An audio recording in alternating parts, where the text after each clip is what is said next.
Let's give it up for Cherie Hayes, everybody. Cherie Hayes.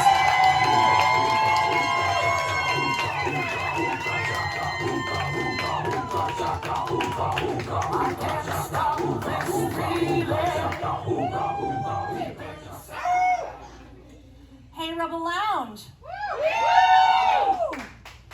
So who eats in the car? Yeah, I do too. So especially after a long, hard day at work, drive-through food is my guilty pleasure. Taco Bell and Burrito Supreme were calling my name. It said, "Senora, come eat me." So I did. And it was nasty, good, delicious. Just like having sex with a really handsome homeless man.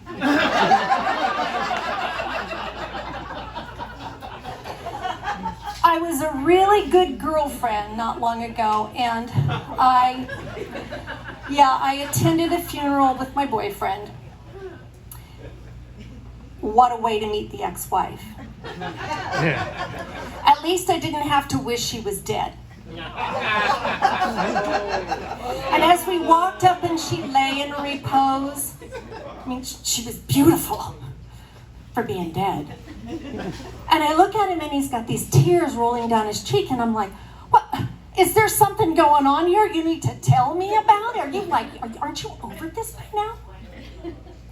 The best thing about that night was that I met a lot of people, and at the graveside I was able to deliver some new material. It killed. And every time I go into a new place with a bunch of people that I don't know, I get the same thing. You look familiar. What's that actress you look like?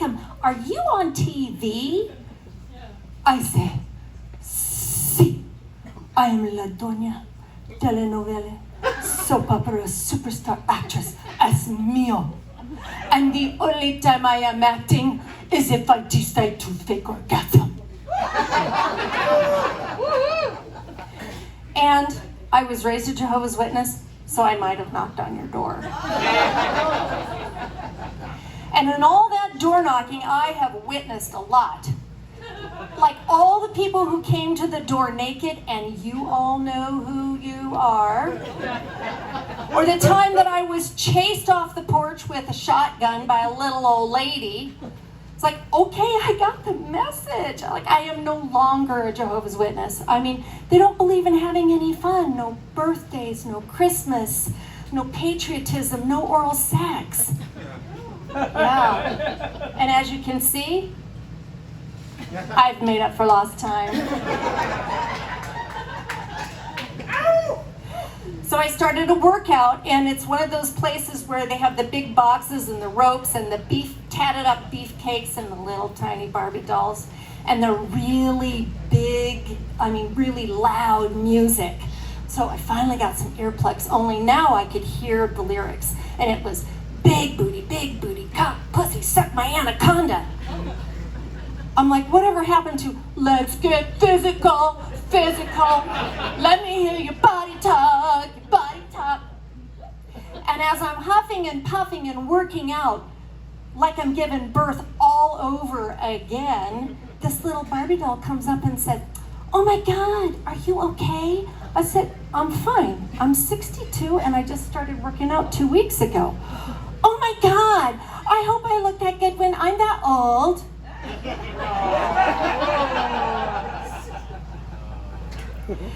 So then I bought a house recently in 55 plus community, average age 85. I wanted to remain the pretty young thing on the block just a little while longer. And the HOA made me prove my age. I guess I shouldn't complain about being carded. And the property was built in 1964, and for that what I got was shag carpet, popcorn ceilings, bad plumbing, and stench. Even after the remodel, it still smelled like old people ass. Like Lucy and Ricky farted. And And with that remodel, you can imagine I had all these construction workers, these, big men in big boots with big butt cracks in and out of my house. And oh my God, I had these plumbers that claimed for $17,000 that they could fix my plumbing. I said, do I look that old, that dumb, or that single? Had to be the single thing. Action was slow at the time, so slow that a bikini wax was sexually stimulating. Although I did have a date not long after that, and he was nice enough and the venue was great and things were going well until he asked if I was in menopause. Yeah, and I'm thinking to myself, he's just checking for dusty crackers.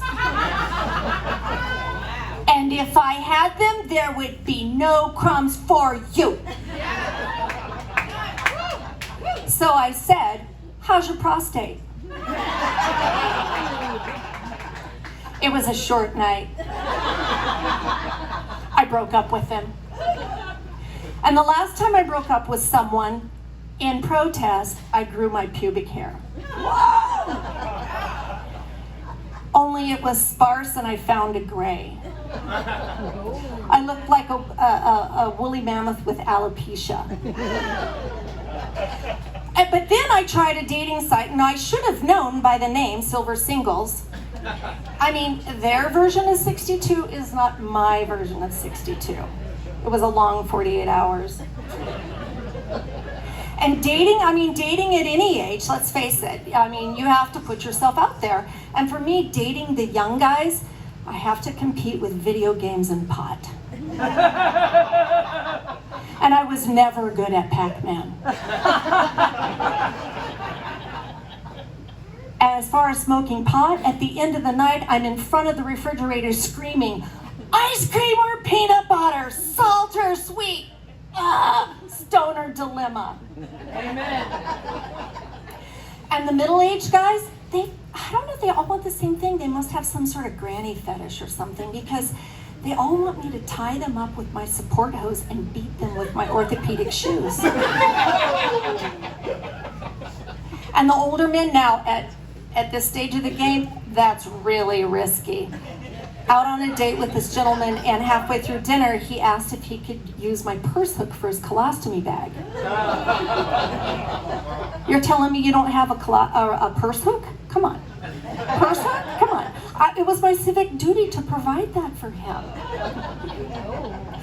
And then I did meet someone, and we've been dating a while now, and we met the old-fashioned way, organically in a bar.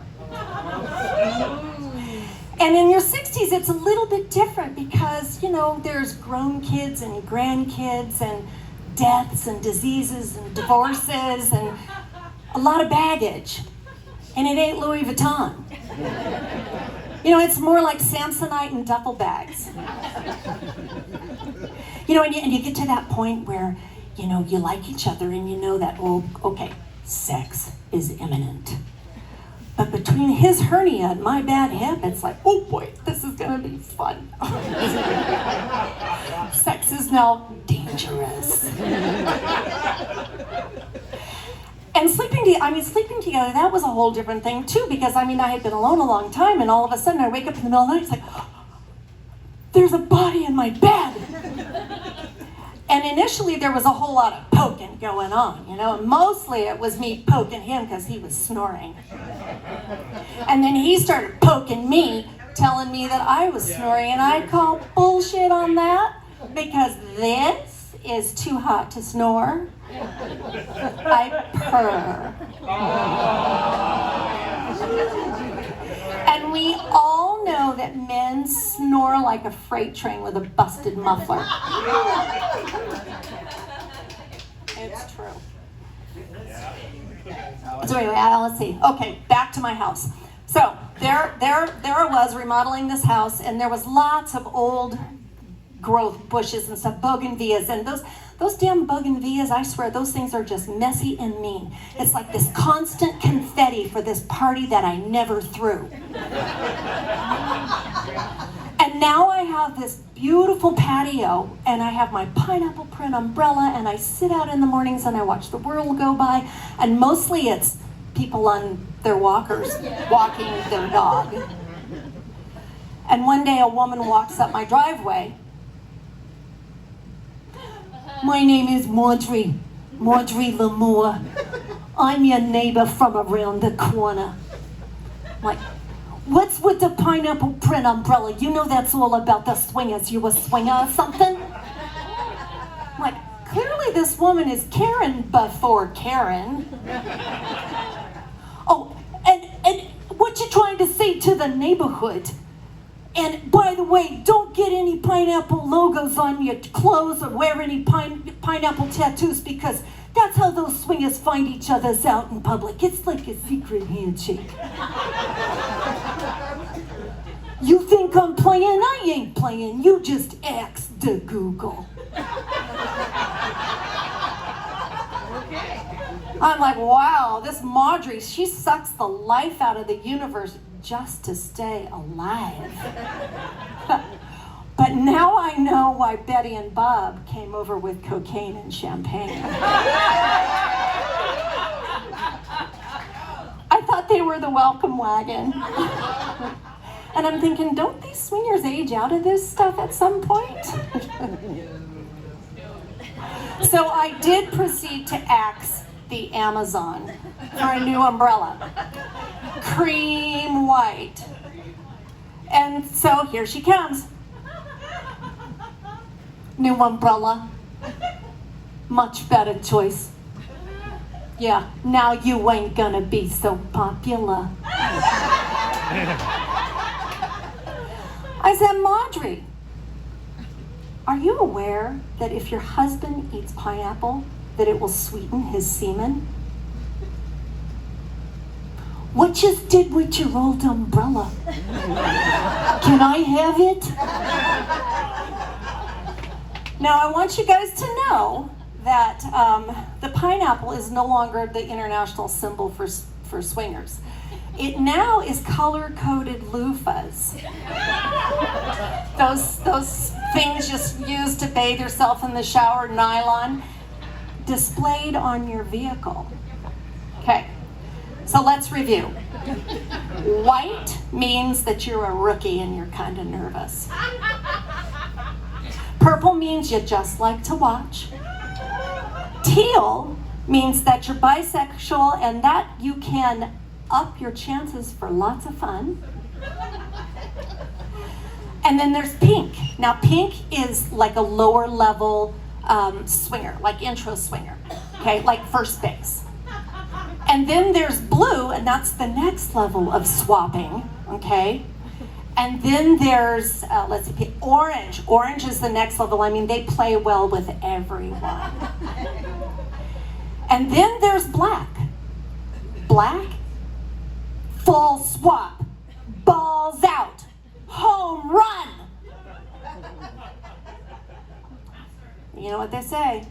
Once you go black, you never go back.